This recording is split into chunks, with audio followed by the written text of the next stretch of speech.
Now. Hi everyone. Welcome to our webinar, Virtual Classroom Best Practices. I am Cristina Paredes. I'm Serena Merle. And we are the founders of the company Teachers Who Tech. We are so happy that you are here. We have this amazing webinar for you. And then throughout the entire time, we want your participation. We have here our cell phones so that we can see what you're texting us. We are right now here in United States in Michigan, but we also have Andres, who is in Ecuador, and he's the person who is in charge of sharing all of our videos to different social platforms, Facebook, Twitter, LinkedIn. So thank you so much, Andres, for being with us all this time. All right, I'm just checking the stream because it seems like we're not live yet unless it's just a problem with my phone. Okay, we're good. All right. This is exactly why we want to provide this webinar today, right? Best practices. And when we're talking about best practices, that means, that's without thinking that there's going to be some challenges, okay? So if you're thinking that we turn this on and our students are there and we just start talking, but it's not going to be like that at the beginning. So all of these technical issues are okay. Don't freak out when this happened to you. We have a lot of mistakes constantly in our channel, and we've been trying to do so many different things to get better at this, but every time that we are live, there's something that is not right. And that's real, right? That's real. It's not perfect, and perfection is not what we're aiming for. We're aiming at authenticity, we're aiming at connectivity, and in our case, with these live webinars for our community, something that is purposeful and helpful.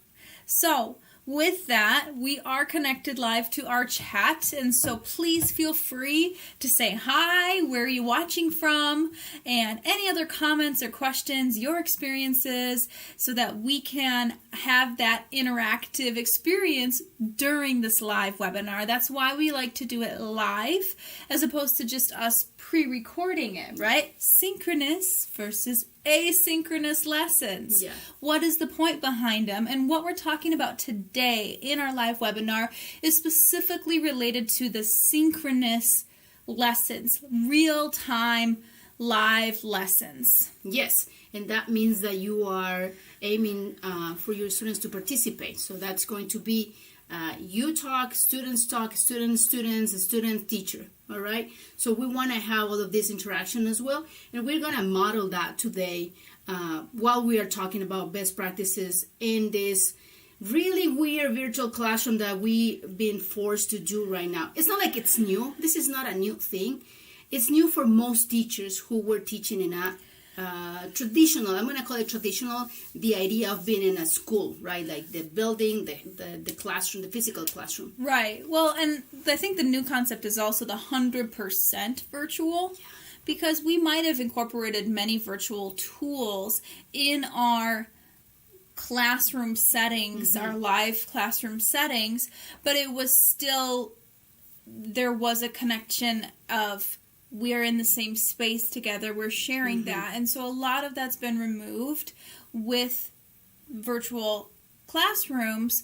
And wherever you are, in whatever setting it's in, we know that every country and every state and every school district has different plans for how they're approaching reopening from the original closures back in March from the coronavirus. And so I'm working in California, I'm in Silicon Valley, and my school district is coming back 100% virtual for now. Yeah. Through November is what that determination is for now. Okay. And we're monitoring the county's health center and making sure that there's a certain time of decrease and lower percentages before they even consider kind of a hybrid, maybe a blended part virtual, part back to school.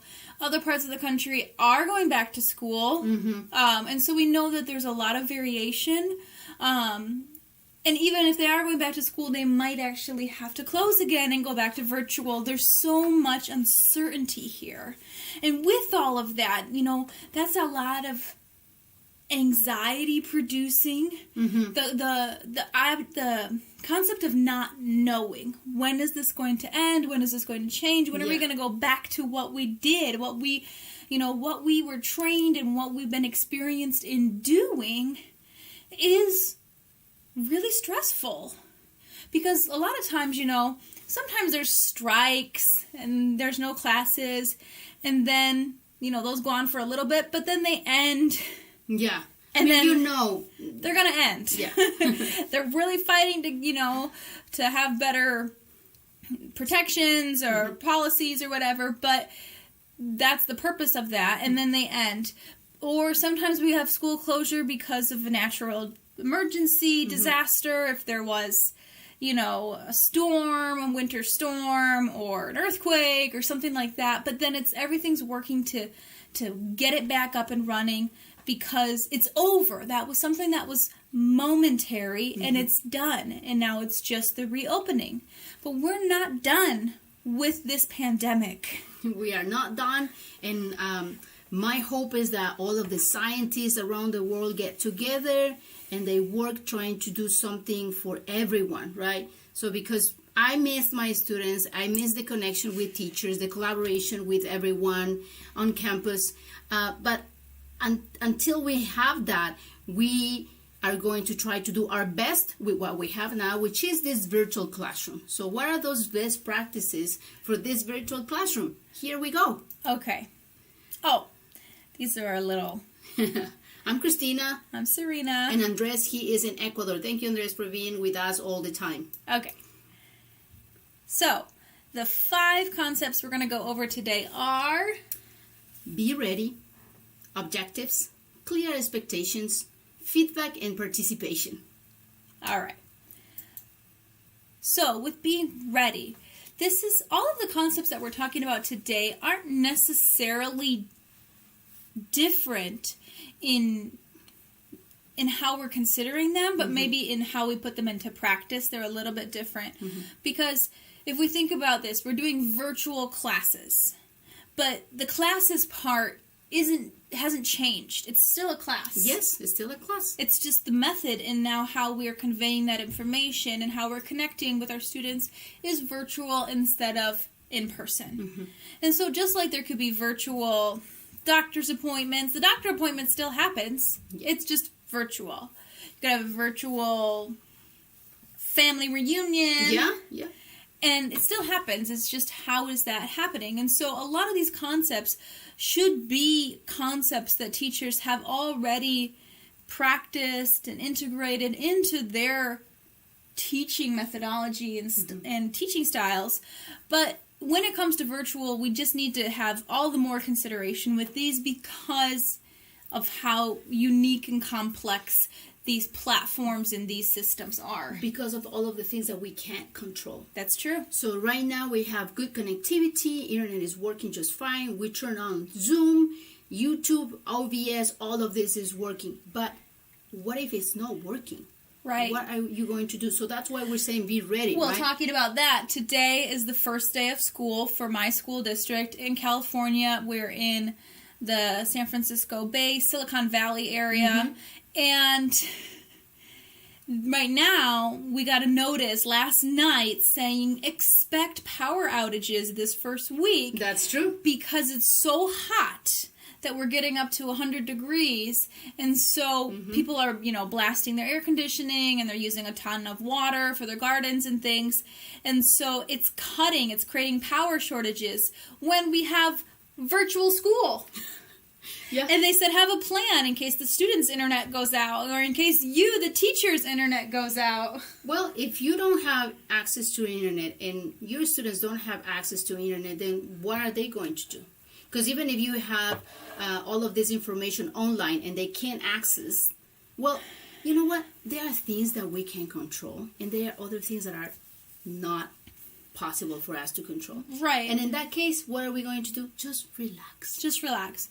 If it is out of your control, then you did the best you could and you got another day to try again. Yeah. It's not just a one and done. And sometimes, some of the recommendations that we have might not be applicable for you. Sometimes we try to talk about certain strategies, Like, for example, Zoom has a closed captioning option that will show the text of whoever's talking. Google Hangouts also has this. A couple other video platforms have this. But, for example, my school district has all of the administrative rights over the settings in Zoom for my account, and closed captioning is blocked. Oh. So I can't turn that on. Okay. So sometimes there's these roadblocks that we run into. Like, we could say, oh, record your lesson, and that way you can share it. But a lot of times schools are saying you can't record your lessons because you can't keep those on your personal computers or in your home, or you can't upload those because of privacy issues. So there's a lot of complications, but what can we control? Well, we can control a lot of things. We can control time. No, we can't. But we can control how we manage our time. And so the first thing we want to talk about is something that seems so simple, but it really speaks volumes. And that is being ready with time. Being on time is the most basic form of respect, because we all have things to do. And so if I show you that our time together is valuable and I respect that, and then you also will show that to me. So with starting, if you have a virtual lesson and you have a invite and they have a link they have to click on, you need to be opening that lesson and have it ready 5 minutes before the start time. Why? Because there's always complications. The page shuts down, you got to open it again. Okay, where was it? I can't find it. Where's the email? Where's the calendar? Okay, open it again. Like, if you're just opening it 1 minute or on the exact time that the class is supposed to start, then you have to add or accept all of the participants that are joining the meeting and say, admit. And then that takes a couple minutes. And the other piece of this is that, if we think about our lessons, we don't arrive to school at 8 o'clock if classes start at 8. No. You arrive before, you're in the classroom, because sometimes students come in early. It's the same concept. So if they come in early, you don't even have to talk to them if you don't really want to. But you can let them talk. You can let them talk. Yeah. You can make sure you got your notebook, make sure you got your pencil ready. Fine, that's it. You could have some music going. Yes. So it's just, we're ready. And the other big thing is starting on time. If your class is supposed to start at 8 o'clock, and so you join in the meeting at 7:55, some kids kind of pop in, boom, boom, boom, boom, at 8 o'clock. Good morning, everybody. We're here to start the class today. Thank you, everyone, for being here. And what's going to happen? Some students are going to show up late. And we don't know why. We don't know why. Especially right now, okay? Because the connection, because of all of the things that are going on, right? We don't know why. But you have to be on time. You have to start on time. And you have to recognize that students are there on time. Right. Because if at 11 o'clock we say, all right, we're going to give it a couple more minutes to see if everyone shows up. We only got about half the class right now. What is that doing? We're talking about behavior and reinforcement. We are, first of all, showing everyone that was on time and prepared and early, there's no need to be. That they can be late next time.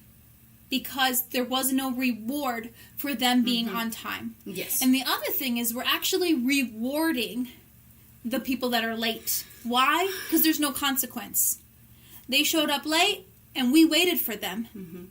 So we didn't even start. They didn't miss anything. So what does that say? Oh, I can continue to show up late. Yes. So if you start earlier, right? If you start 5 minutes before, then your students are also know that you're going to be 5 minutes before. And you can advise them to say, hey, start 5 minutes before as well, just in case something happens.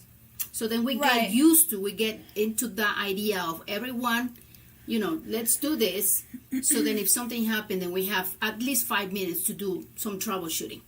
Right, and so when they come in, you just kind of, the little ding will pop up. You're talking, and you just push accept. They pop in, and while you're talking, you finish your sentence, and then you're like, hey, James, hey, Sarah, as they come in. Yeah. Right? They're late, but you recognize them after you finish their sentence, but they're recognizing that they didn't come on time. Yeah, and right now we're talking about Zoom.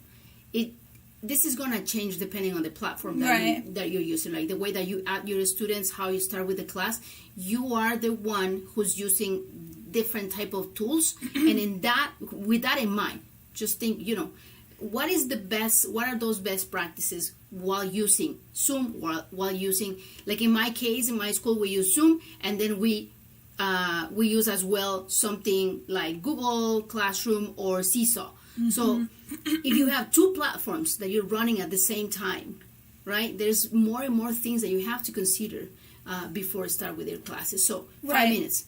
The other piece is ending. So sometimes our students have back-to-back-to-back sessions of video, like they might have one session with the math teacher, and then they have another session. It could be with PE, it could be with art, maybe they have to go to a therapy session if they're in special ed, or just the other teachers, or maybe it's just a break time, especially if it's a break time. We need to be respectful that time that we're supposed to end is non-negotiable. There's no flexibility in that. So if we're supposed to end at 8:30, then at 8:28, I need to set a little reminder on my phone. It could just go ding, and that's my cue. Okay, we're going to wrap up for today. What did we talk about? Here's your homework.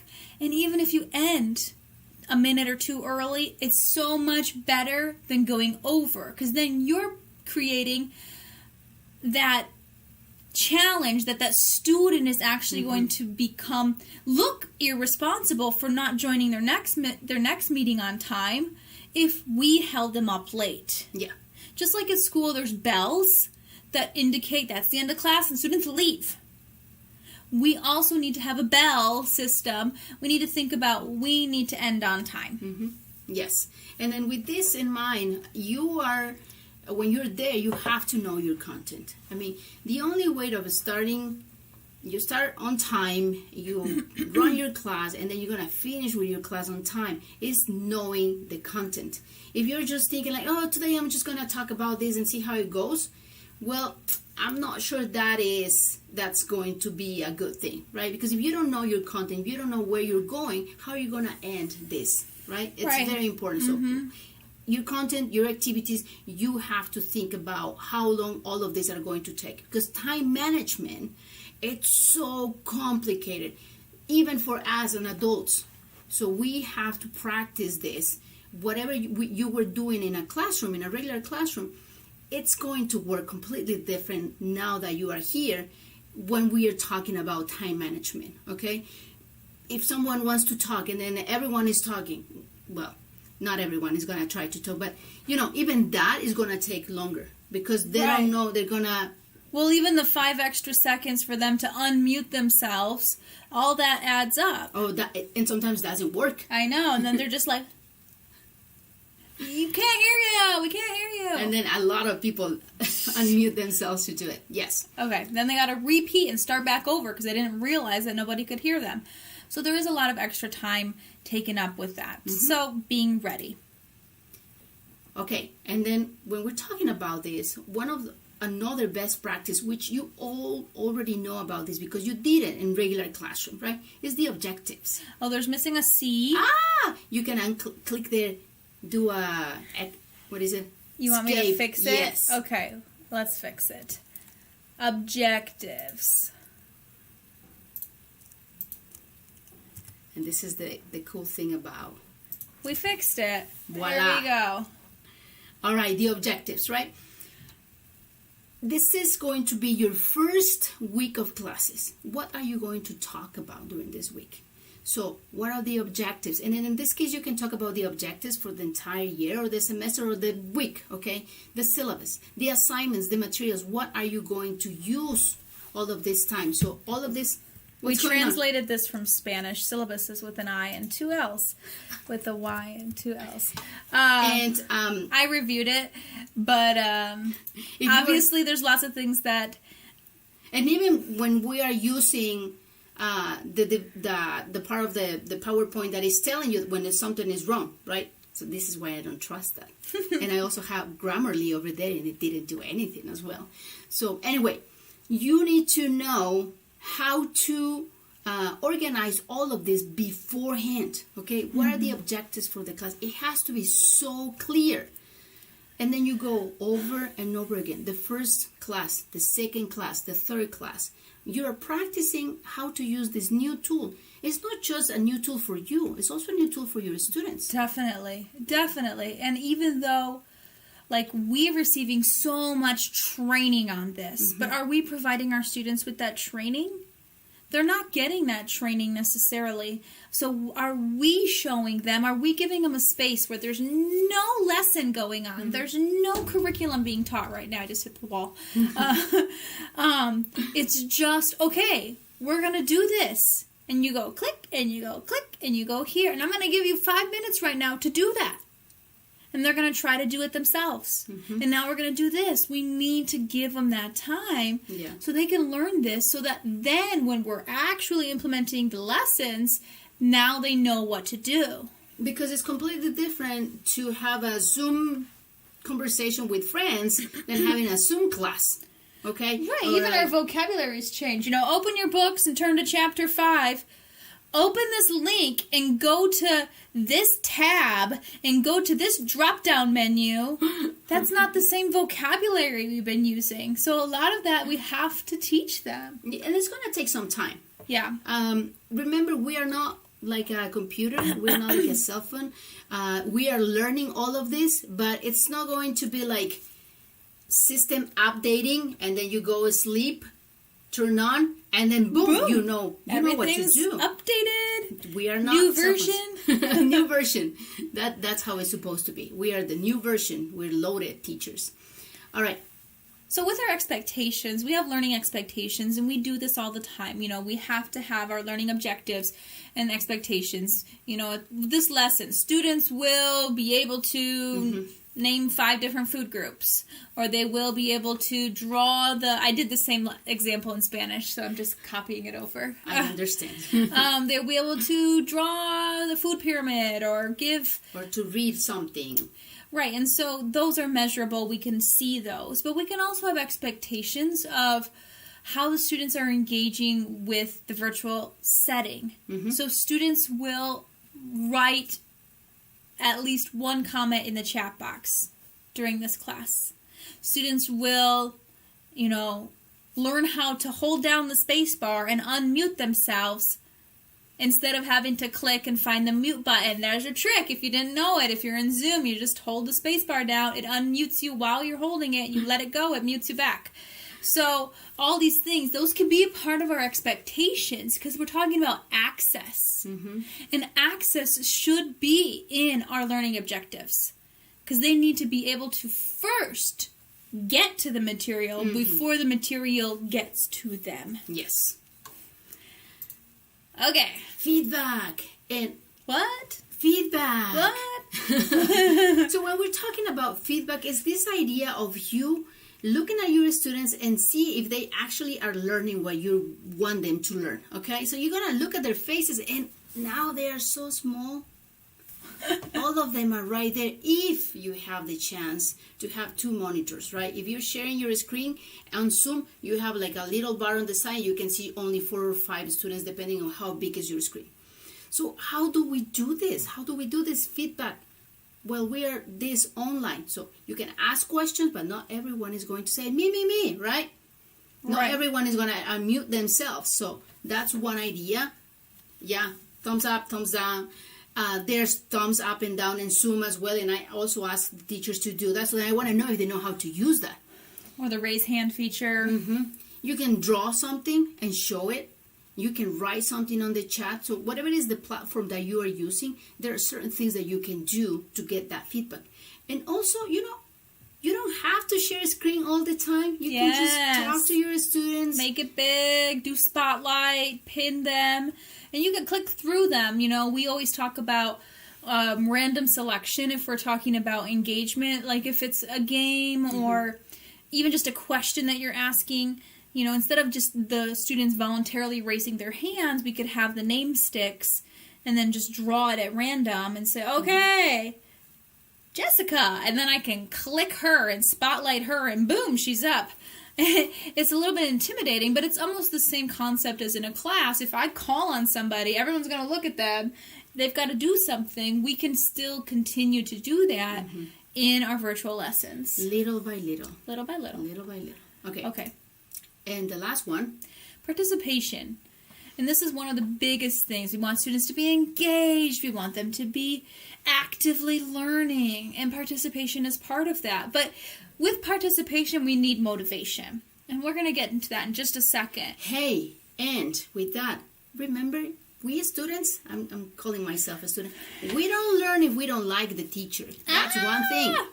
And we also don't learn if the material is boring. That's very true.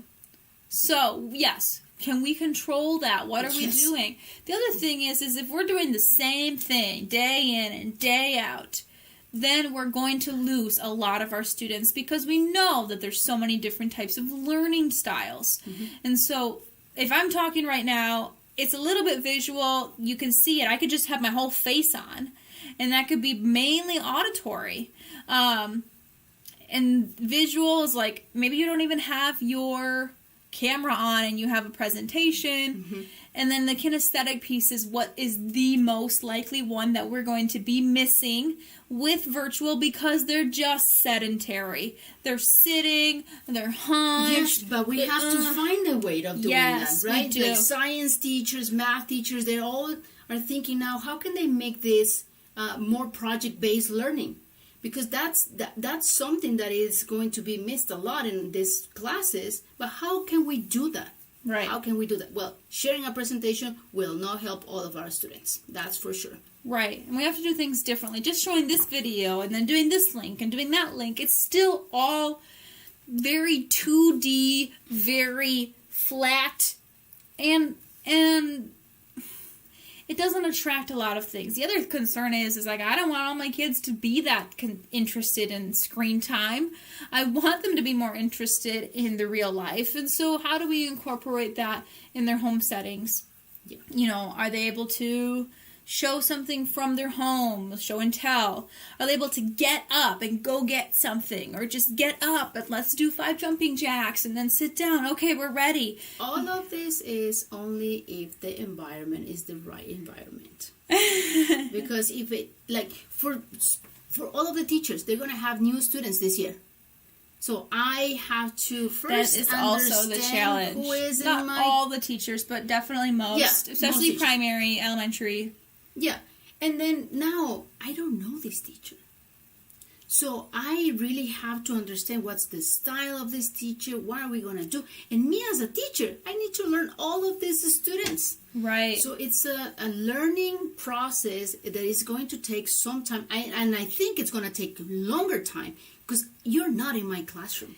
It's so true. And you even made a good point. We just gave this webinar in Spanish. If you're interested, if you've got Spanish-speaking families or population, please check out all of our Spanish webinars as well. And so you mentioned that in the classroom, you know, you look around, you see that one of the students looks a little bit sad or down, and you go over and you're just like, you know, hey, how's it going? And you can like hunch down and talk to them. There's no privacy in these group not anymore settings. We missed that one completely. I can't whisper. I can't have that physical connection or just joke with somebody. I can't do all of those things the same way. Yeah. And especially with new students. So it's important that you definitely recognize them and make this connection. How can you connect? Every class, make sure you're saying all the students' names in a different way, one way or another. When they pop in, you know, hi Kevin, hi James, hi Erica. As they come in, you're saying their name. They're important. Yes, they are. How can you make that connection? How can you share part of you so that they also feel safe? They feel that there's this personal bond that they can share part of them. Yeah, and it's going to take some time. So if the first class is not going well, don't worry about it. We all are learning. We are in this together. So we want you to feel that you have all of the tools that you need to start this virtual classroom. The most important thing, the best of the best practices is to have that connection. Is to have that connection that is meaningful. So that connection where I know who's in my classroom, I know your name. And then I can recognize that they are all of these challenges. So the student, we're going to make a lot of mistakes. And I want my students to make mistakes as well, because with those mistakes we're going to learn. But it's going to be even better if we feel that we are supported. Okay, so I don't know sometimes how to do something, and then when I'm doing professional development, I say like, who could help me with this? And then many people jump and do it, right? But you have to create that environment so that your students can help you too. Yeah, it's the best when you help your teacher. Yeah, right? So have that connection, meaningful connection. All of these different apps and resources and all of that is there for you to utilize, but nothing is more important than the connection that you're going to have with your students. Yep. We all are humans. We need that connection. We're missing so much this space where we were with our students, with the other teachers, but right. We can't control that. Yeah, I mean, it is important for us to consider this. Like, we as fully developed, logical, rational adults, in thinking about this situation that is so many uncertainties, so many unknowns, and that is very anxiety producing. And so to hear this, and there's a lot of different sides and different information that we have to filter, and even us as adults, we're trying to think about, is this fake, is this real, what is this information, what can I trust? And so with that, we're carrying all of that. And if you're a parent and you have kids in your home, they're going to absorb that as well, but they also have a lot of things that they feel that's different. They miss their friends. They miss playing outside.